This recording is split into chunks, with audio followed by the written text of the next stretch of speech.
Charles Anderson, a well-known keynote speaker, come on stage and give us some glimpse into the future. Welcome, Charles. Okay. Thanks a lot. I got my own clicker, it's fine. I got to warn you, when Rob approached me and asked me to present today, my first question was, why me? He's like, I want you to be very controversial. And I'm like, well, I'm in. That sounds fun, because I like controversy, and I like basically forcing the debate, because I think our industry could benefit a lot from that. So are we ready to go here? All right, let's start the controversy. All bars, no bucks. How telcos built everything and monetized nothing. Basically, we're going to talk right now about telcos. And I have a love-hate relationship with this industry. I love the fact that over the last 25 years, we've deployed these fantastic networks. But I hate the fact that we've always overhyped them, oversimplified them, and underdelivered against them. And even worse than that, we're really good at the connection side. We're not very good when it comes to collections. We're not good at monetizing our networks. Let me explain what I mean by that. If you go all the way back to GPRS, who made money on that? It was RIM and BlackBerry. It was the devices and the BES servers. On 3G, we did a little bit better, but that's because we had punitively high data rates and roaming charges, but those got erased. By the time 4G came around, all the real money was being made by the people in the app stores. LPWAN, narrowband IoT, remember that one? That worked really well, didn't it? Nobody made any money except China, which is a complete unique case, and they made a lot of money. Separate discussion. And now we're on 5G, ultra-connected. Who's making the money? The hyperscalers. They pay you $1, they make $10 on the back of it. So what we're going to talk about is, can telcos innovate? A little bit of background on myself. Beginning of my career is not interesting to you at all. I was an investment banker for 10 years in Chicago, moved to Amsterdam. But then around the dot-com era, I moved over to a consulting firm, and I went in to join O2 right when they were launching the BlackBerry and the XDA. And this is when we first started going into complex solutions in that space. Then moved over to Vodafone when they were doing complex solutions, going into secure remote access. We actually launched the first UC as a service solution back in 2007 or 2008, so we're talking 17, 18 years ago. Finally left Vodafone, got sick of the rain in London, moved to Singapore, became head of innovation for BT for Asia. And this is when we were going from MPLS and on-premise solutions to putting everything in the cloud. So how do you transform BT internally to actually take that to market and explain it to our customers? Then I went over to the analyst side, and I was the head of IoT, mobility, and telecoms in Asia Pacific for IDC for a number of years. So a lot of this was about doing go-to-market for emerging tech. I've worked for 3 of the world's biggest operators. I've had another 30 plus in 15 countries as well. Now I'm in this weird period, which I guess are like my ecosystem years. I've got my own strategy consulting firm. It's just me, so it's not a big one. I got a podcast because I like to talk. But I also do a number of other interesting things. I spent a number of years as a senior advisor for McKinsey. I do a lot of stuff in venture capital with the guys from Spark Labs. Did a lot in the city space. So Taipei City was a client for about a decade. I sit on the board of the Global Organization of Smart Cities. I was a visiting scholar at Stanford on smart cities research, and then I did a really weird thing, and I became the chief strategy officer at a company called 8. And none of you will have heard of it because it's a design firm. I went to go work with a bunch of architects, which makes no sense. Now at this point you're going, so what do you actually do? And it's really complicated. Let's come back to it later. For now, let's move on to innovation. And this is how I look at innovation. Basically, we've got these things. They're tech enablers, and we're trying to solve pain points. It can be for a consumer, it can be for our businesses. In between all of that, we've got these ICT vendors who work together to create solutions and take them to the customers. Now, what we're trying to do is leverage these concepts, these enablers, to then partner with different vendors in the ecosystem to create a solution that we sell and we solve a problem. Easy peasy, right? It gets a bit more complicated. When I'm talking about enablers, that could be a device. Remember back when the BlackBerry launched, if there's some people as old as me who remember this, when you finally had mobile email in the palm of your hand, it was great until you realized you just gave away your work-life balance, because now they can contact you whenever you want. But then it can also be different types of technologies, like 5G and AI are great enablers. It can be a buzzword, like IoT or smart cities, or it can be a capability. What these organizations, these hyperscalers are bringing, are enabling the wider market. Now in ICT, this can be anything from your smallest startup to the largest hyperscaler and everything in between. But what's important about this is when you think about technology, you think about your company. When I think about it is how do you work with the other people in here to create a solution? because almost every solution is going to have some kind of an endpoint. It's going to connect over a network, go through multiple different types of platforms to an app that we can then use. All that's got to be integrated and secured. Multiple products, multiple vendors for one solution. Then we take it out to our customers who are enterprises, public sector, whatever it is, and we solve pain points. Sometimes we want to make money, cut costs, grow a new portfolio so we can drive new revenue streams and business models. Maybe it's about the quality of service of our networks. Maybe it's just about reducing fraud and doing identity management. So the basic things. But then around that, who also influence this ecosystem is important. You've got these influencers. Think about what Musk is doing with Starlink. Whether you like him or not, what Starlink is doing is pretty fascinating. Think about Steve Jobs and what he did with Apple. Think about Tim Kobe, who nobody here would have ever heard of, but he's the guy who was approached by Steve Jobs 25 years ago and said, I want to build a retail store concept. And if you think about what an Apple store is, from the design to the behaviors that all the employees have, he designed all of that. Coincidentally, that's why I went to go work for that firm 8. He's the founder of 8. So I wanted to study for 2 years, how do you take that same model that created an Apple store, those behaviors and human outcomes, and take that approach with technology? Then you've got your market makers, your industry analysts, you've got your strategy firms as well. And then you have the industry associations, like this one, like GSMA, who try and pull people together. You got your innovation hubs. Singapore used to be a big one when I was there. Then that faded away. It's all now in the Middle East. For smart cities, Taipei was probably the biggest innovation hub. You've got the academia who gets involved with us. You've got VC and investment who fund it. And you've got regulatory who then puts the reins on it all and says, actually follow these rules. So this is the incredibly fragmented ecosystem that we look at when we talk about innovation. You don't have to work with all of them, but you need to understand the different roles they play and what it's going to take for you to drive innovation through. And now let's see what happens. So let's talk about 5G. So 5G was this great enabler, and the brightest minds from the ICT sector, from the telcos, and all these influencers got together. And what did we come up with? You can download a movie in seconds. I hate this.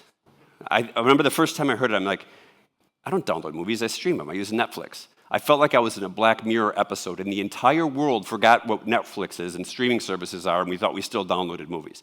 This is what we pushed out. We completely forgot what we were trying to do.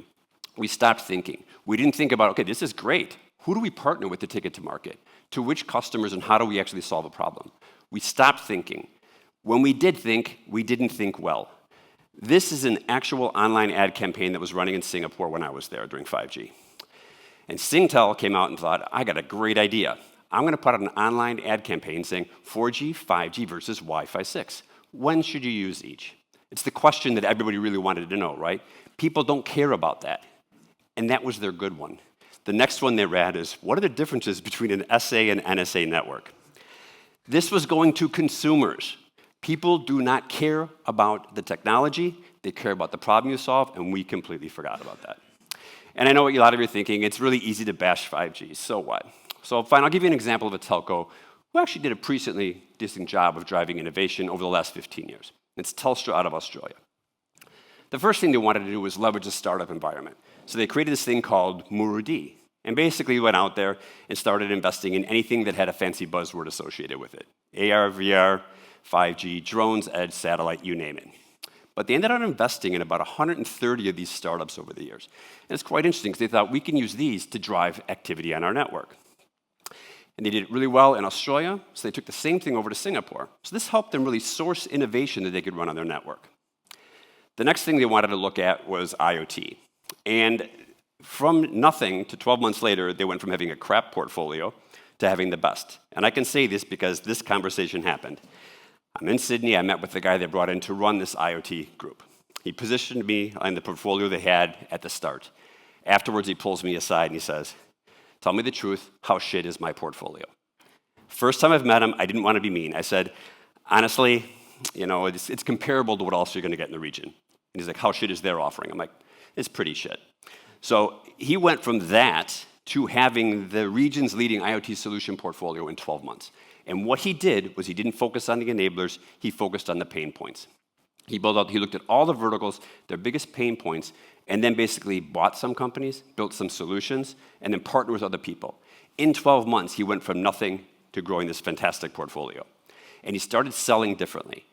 They have this sensor that you stick in a sewer. It's really boring stuff. But when you put it in the sewer, it was great because you can talk about the cost of it, right? Well, no one cares about the cost of it. He talks about the TCO. He talked to them about truck rolls. Now, truck rolls in this thing means what does it cost you to go out and repair it? If you talk about things that matter to a COO and you show them how they're going to save a ton of money, the rest of the discussion becomes very easy. This allowed them to grow their portfolio and new revenue streams. Next, they went out with digital twins. Now, this I thought was crazy because what is a telco doing with a digital twin? They partnered with Microsoft. They created this cutting-edge platform to create a digital twin of a building. And the idea was that they were going to deploy it internally first at their own offices and then take it out to the wider market. And this is crazy, but when you think about it, Australia is a different market. Telstra dominates the entire market. Every enterprise customer, public sector customer, they all work with Telstra. And they had the largest systems integrator. So suddenly it went from being crazy to one of the coolest new things you could possibly take to market with a market that's actually ready to accept it. And then finally, when Gen AI came out, they really started cranking through it quickly. I built a number of apps on top of it. They built this thing called a one-sentence summary. And it's real simple. If you're a call center agent, a sales staff, if I tell you my name, you have one sentence that summarizes my entire relationship for you. Did the same thing with Ask Telstra. You can now go into all the product portfolios. They leverage these things to provide a better service. So what they did was really navigate through this ecosystem relatively well. But how well did they do? In 2020, they killed the startup program. Now they just focus on partnerships. And an interesting thing happened. They invested in 130 companies. Their corporate venture capital group, which does the major investments, didn't invest in one because none of them made sense for Telstra. So they might have made some money out of doing that. It had nothing to do with driving business for Telstra as a whole. On IoT, I showed you those great numbers, 10 million connections, nearly 300 million in revenue. They hit all that in the first few years. And then the key innovators left. Those people who actually could do that solution selling got bored with the bureaucratic culture. Now they're in a period of growth deceleration. They were doing high double-digit growth rates for a number of years. Now they're in low single digits, and in some years it's been negative. They've got a bureaucratic challenge and cultural skill gap. Digital twins, it was an excellent solution, but I was going in between Microsoft and Telstra, and neither of them knew what to do with it. So what they ended up doing, because they couldn't get the management buy-in, they couldn't get budget to build it out, wrong headcount, they said, fine, we're just going to use it for our networks instead, which still adds value. But they suffered from this sophistication paradox. Sometimes we have a concept that's very complex to explain and not easy for the other party to understand, especially if they're not technical. So the Gen AI side, they did very well. They drove human-machine collaboration and did deliver value. But the thing I'm trying to explain out of this is that innovation is complex and it's very hard to drive. And even if you build a wonderful technical solution and it works perfectly, it doesn't mean it's going to be adopted. There's always the people and cultural issues around there as well. Since we're talking about complexity, let's talk about network APIs. Now, I couldn't see the hands earlier because I was facing forward. How many people are experts in network APIs? Okay, good. You guys can critique me on this one. But the rest of you, I'm here to solve it. I'm going to make it really simple for you. Because if you know what this is, you know what network APIs are and how the whole ecosystem works. Now, the people who are laughing are Dutch, because you know what Fabo is. And I have to explain to the rest of you what Fabo is. See, I went to school here in the 90s. Fabo is the Netherlands' contribution to international fine dining. These are the shops that you go out all night with your friends, you drink far too much, you're walking home like, I just need a cheeseburger. Ooh, there's a coin-operated box, I stick a coin in and I can pull out a cheeseburger. These things scare the hell out of me because that cheeseburger could be from earlier in the day, or it could be left over from the late 80s and it's the one that's still there.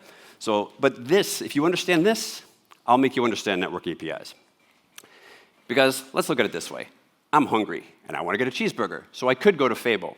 But I don't. I've never been there in my life. Full disclosure, it scares me. I'd rather go to a restaurant where I can get a decent burger because they might have different types of beef I can choose from, better ingredients, better types of cheeses. So I want to go for that. But then the thing is, that restaurant, it's got really bad service. The waiters and waitresses, they annoy me, that's really poor. So you know what I'm going to do is, I still want the burger, I'm going to go through Uber Eats instead. So they're going to deliver the burger to me. That restaurant, that's good for them because they're getting new business without having to fill up the seats at the restaurant. It's good for me. Uber's making money as well. Everybody wins. The restaurant then thinks, actually, you know what? We're bringing in these really good tomatoes from Spain. They have a lot of flavor, not like the Dutch water bomb tomatoes that you get that have no flavor at all. and they bring in really good cheeses and meats. They're going to start selling those ingredients directly. And they start selling them out to Uber Eats as well. And Uber's going, well, this is good, but we need to get a personal assistant to help me manage this complexity. Because I want to make sure that that hungry person's getting access to his Fabo, his restaurant burger, or his ingredients. But that personal assistant's a bit overworked. So he hires somebody who just does context. And that person's job is to know me. And he's going to look at me going, okay, it's a cold day in summer, it's rainy, he wants a burger and a glass of red wine. But if it's a hot, sunny day, he knows I'm going to want fish and maybe a white wine. But then he knows on Saturdays I like to cook, and let's say today's a Saturday. He's going to go and tell that personal assistant, it's Saturday, Charles wants to cook, let's go find him some ingredients. He's then going to go out there and talk to his freshness guy. And the freshness guy basically knows what are the best ingredients on that day. He tells the personal assistant, who then goes out to his ordering guy, who manages the order for him, and then he orders it, and the delivery guy manages all the logistics. And suddenly, I've got my ingredients. This is the network API ecosystem. You're now all experts. You're welcome. Okay, so actually, this is how it goes. That hungry customer is a business customer, and that Fabo is your traditional telco. That's offering basic services. I can buy a data plan. I can buy a SIM. Also, then there's certain telcos that do value-added services that are more interesting to work with, and some of them are saying, actually, you want to buy my ingredients? That's your network APIs. That CPaaS vendor, that's your Uber Eats, and that personal assistant, that's your AI. When I was talking about context, delivery, freshness, ordering, these are how you're going to leverage agents to offer a differentiated service. Now, this gets exciting for everybody in the ecosystem. For telcos, they can leverage agents as well and deliver a better service out to that hungry person or the business customer. But what you're seeing is it's getting really competitive. It's a great opportunity for CPaaS vendors to really differentiate and run business through them before they get to the telco. Because let's face it, business customers don't like bad waiters or bad service from telcos. So they might want to avoid that and deal with that Uber Eats. So it's a great opportunity for CPaaS. Bad news is the hyperscalers and system integrators, they want to launch Deliveroo because they see this as an interesting ecosystem. They know they can do it as well with the same model. This is the ecosystem you're looking at with network APIs. So now it's all about a cheeseburger. So you can remember that next time you're out there trying to explain that to your boss and why you need a bunch of money. But in reality, what we're doing is we're talking about this enabler. Nobody has figured out yet how we're going to deliver this, or at least I haven't heard of it. Who are we partnering with? What are we going to sell? What problems are we going to solve? It's just not happening yet. And the question I get asked a lot is, can telcos actually monetize this? And I'm like, well, first of all, can you overcome that sophistication paradox? This is just like digital twins. It's a complex term. People don't understand it. You want to build out an API business? You need headcount. Try and get budget for headcount when you can't explain what you're going to do, for who, and how you're going to make money. Good luck with that. Next, do they have a defined go-to-market strategy? Which they don't. Do they have the right skill sets? Not yet. Do they have the right culture to attract and retain the best talent? Probably not. Do they operate like a Telco or a utility? And this is the biggest risk, I think, for telcos right now. You need to transform the way you treat your business customers, and you need to be more like these technology vendors and these Telcos. You can't keep acting like a utility, or you will just be the bit pipe and you'll keep getting squeezed. And then finally, are they trusted? If I'm a bank in the UK, would I trust going to Vodafone? Actually, probably yes, because Vodafone's trusted. What if I'm in another Southeast Asian country where maybe that incumbent isn't as strong? Would I trust them with it, with my business critical information? Depends on the country you're in. So now we've covered off network APIs. Let's talk about AI. I'm going to talk about it in 3 segments. I want to make sure everyone understands this differentiation, because we throw AI around a lot. There's a lot of different things. Traditional AI is what we've been using for a year. It learns from past experiences. It learns from what we've done, and it tries to basically replace human tasks in decision-making. It's basically a really basic chatbot. It's as simple. It's a decision tree. Gen AI is different because it's all about human-machine collaboration. And this collaboration gets interesting because it allows us to do a lot of cool things. And when we talk about agentic, it's about acting. It acts with context. That's why I put context above the burger guy, because that context is what makes things interesting. You don't just do on what's happened. You take in tertiary data sources and you understand what the context is and you act accordingly. And it basically takes us from having a co-pilot to a co-worker. But I want to go back to Gen AI because it is fascinating to me. It transforms the way that we interact with technology because now technology speaks our language. We can actually talk like a normal human being to technology. And this has been so transformative, and we've seen this in the adoption. When we talked about traditional AI, the stats from McKinsey, over a period of 7 years, they got up to 78% of enterprises were leveraging AI. But then when it came to Gen AI, in just 12 months, because remember, this only came out in 2022, basically it went from 33 to 71. And this is already from last year. So people are adopting this. Now, time out, we're doing a segue. When I talked to Rob last week, I was walking him through my deck, and he said, "You're going to be pretty negative. Are you going to end it on a high?" And I was like, "Yeah, of course. I got some great use cases I can show that are really positive." And I hung up the phone. I'm like, "Actually, everyone's going to be talking about agentic use cases." And to be fair, he did say that I should be controversial. So let's skip that and let's talk about risks instead and keep down this path. So basically, 95% of Gen AI implementations deliver no measurable P&L impact. Now, we've all heard this stat already, whatever. Why are we surprised? We've seen these stats again and again, and I've been using them for over a decade. The latest one from McKinsey said 70% of digital transformations fail. But that was in March 22, so we're probably getting better.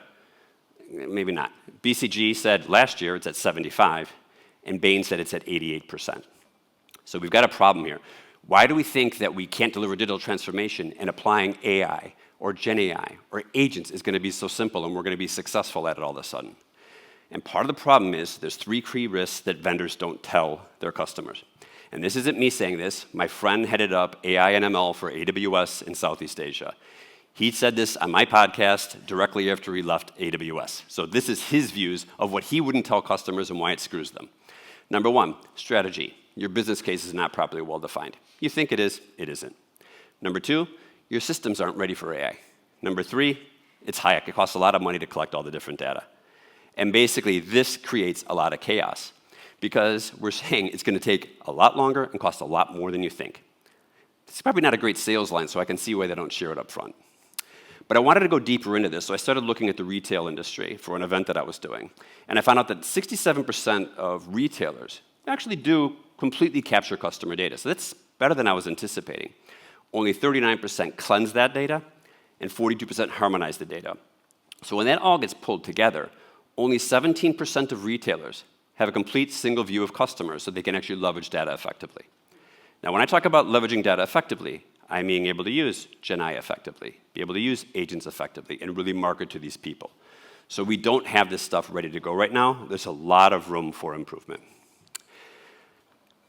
Bad news, there's more risk to come after you launch. And this is where I think it gets fun because Gen AI risks for retailers are out there. We have to worry about bias in our chatbots, hallucinations, and then we have to worry about toxicity. What amazes me is that these percentages aren't actually higher because it is that big of a risk for these organizations, and it's a brand risk. I don't know if you guys have heard about the Air Canada case where it's chatbot behaved badly.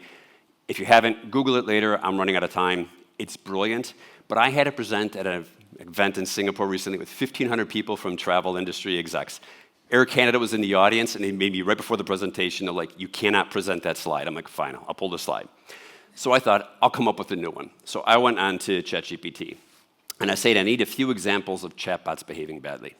And it came up with this great one, because it's about Uber Eats, so it's a big brand name. Talked about how that it basically was sending racially insensitive messages, social media backlash, public apology. They had to pull down the chatbot. Brilliant. Start creating the slide. Stop for a second. Why haven't I heard of this before? So I asked ChatGPT, can you give me more information on Uber Eats? Because I don't remember it. And it came back and said, I apologize for any confusion earlier. Upon further investigation, there doesn't appear to have been any documented incident. I asked ChatGPT for a chatbot hallucinating, and it hallucinated. Now, this was scared the hell out of me, because first of all, I was going to create the slide and go on stage in front of that many people. If I did that, that would ruin my credibility, and that would ruin my brand, even though my brand's small, because I'm only a one-person company. What if that's your company or your client's chatbot? These are the things that are out there that scare the hell out of me. We're jumping into all this stuff.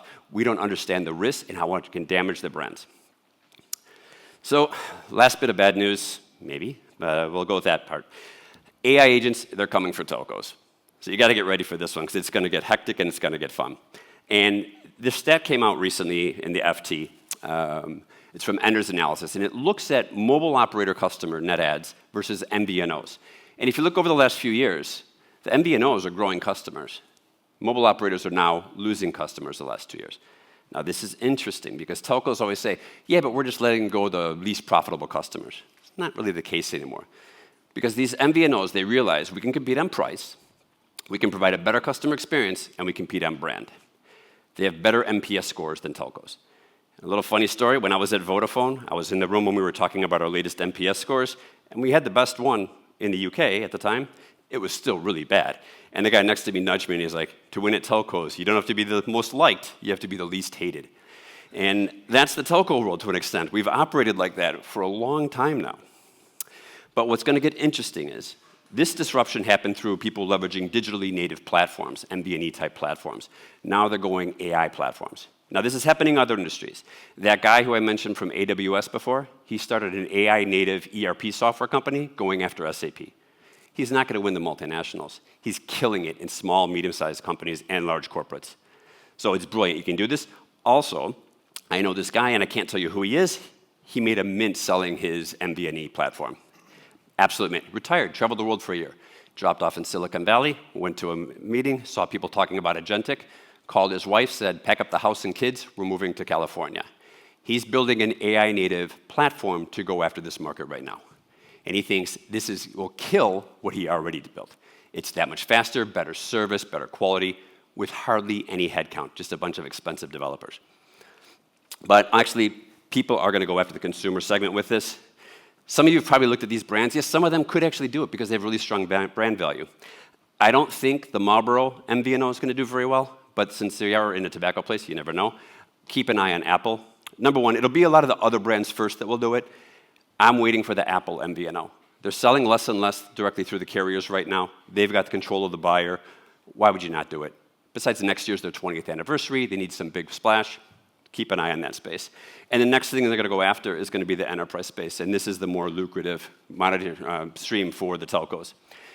If I'm AWS, I'm going to go to HTC in Taiwan right now. I'm going to have them build me the best phone, load all my stuff on top of it, offer it to all my global customers at half the price of what they can get it from a telco. And I'll still make money because they're going to know how to leverage the AI native platforms on top. So now what? Well, basically buckle up because it's going to be one hell of a ride. We are in a period right now that, without a doubt, this is the biggest period of innovation since the launch of the internet, but we are innovating and we are disrupting much faster than we ever did with the internet. It is tough to keep up, but there's things you can do. As a telco industry, number one, first thing we should do, we should have new benchmarks. We always look at the traditional Western telcos about where they're going to be. In my opinion, if you want to look at the future telco of what it can be in the future, you track EAND out of the UAE and you track STC. They're doing some really, you want 5G millimeter wave? EAND just launched a private 5G millimeter wave network with ADNOC. The stuff they're doing there is way ahead of what I'm seeing out of the other Western telcos right now. And besides, EAND owns almost 20% of Vodafone. STC owns about 20% of Telefonica. These are the interesting guys to watch. Also, start watching your AI native disruptors. They don't have to be in your industry, but track what people are leveraging these things for. Figure out how you can use it internally, figure out how you can defend against it going forward, and then track new innovations. The Middle East is bar none the biggest innovation hub right now. It's fascinating to watch. There's a website and there's a newsletter from Middle East AI News. You will get more updates every week with cool, exciting things than you'll get in 6 months out of Europe. They're doing that much. Doesn't mean it's all going to work, but if you want to keep up to date on what the people are looking at doing, that's the place to start. Next thing, train your staff on AI. I don't mean just give them $50 to go do some online course. Train them properly. Because number one, you're going to stop them wasting time on self-learning. You can help them identify and mitigate some of those risks I talked about earlier. Identify opportunities to improve workflows. Who better to identify them than people who actually do it? See what they do, it's going to reduce your OpEx. You'll get a fast ROI just through the increased productivity. You'll create an innovative culture which will help you attract and retain the best talent. And you're going to future-proof your organization because you're going to need people with these skill sets in the next 2 years. I mean, really, it's not like we're going to say 5 years out. You need these people now. So basically, it'll give you a competitive advantage if you start this today, but it's just table stakes tomorrow. And the final one is just learn how to engage this ecosystem. But when you want to take something to market, you want to talk about a tech enabler, talk about who you're going to partner with, think about how you're going to sell it, to who, and what problem you're actually going to solve. And for any of you who are actually curious about what I actually do, I sit in the middle of this ecosystem and I work with tech vendors, operators, customers, cities, and these influencers and try to make sense of this incredibly fragmented but incredibly interesting industry. On that note, thank you very much.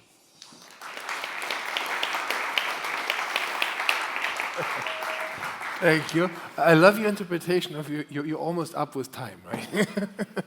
Well, It's the like thing is, the we clock gotta- started early, just so you know, Rob. The clock, when I got up here, I was already under 15 minutes, so I'm not Good. that far over. Good. I think everybody's a bit scared. I believe there were some warning signs, but let's take them on the positive because I always see everything from the positive side. There's challenges to overcome. There's work to be done.